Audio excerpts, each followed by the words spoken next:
Welcome to our channel. Today we how to verify image compression settings for Mailchimp landing pages step by step clearly. Open your Mailchimp account and navigate to the dashboard.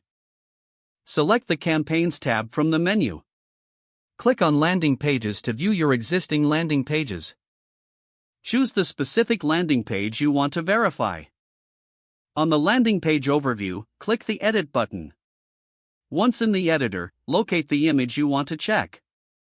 Click on the image to open its settings. In the Settings sidebar, look for the compression options. Ensure that the compression setting is set to the appropriate level. Check if there is an option to toggle between quality settings. Select the desired quality for optimal image performance. Review the image's file size listed next to the compression settings. If necessary, adjust the compression settings until you achieve the desired balance. Preview the landing page to see how the image appears. After reviewing, save your changes to finalize the settings. Exit the editor and return to your Mailchimp dashboard. Your image compression settings are now verified for your landing page. If the page does not load, refresh the browser or try again in a private or incognito window.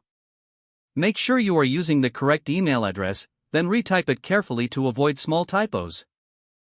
If your password is not accepted, use the reset option and create a new strong password you can remember. Check your spam folder for verification or security emails, then complete any requested confirmation steps.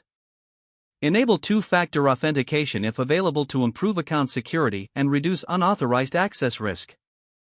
After signing in, review your profile details so your contact information and settings are accurate and current.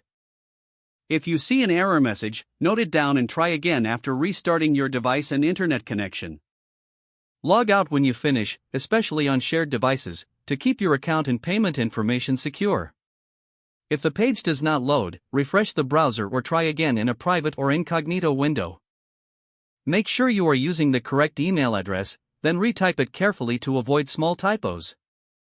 If your password is not accepted, use the reset option and create a new strong password you can remember. Don't forget to like this video and subscribe to our channel for more step-by-step tech guides.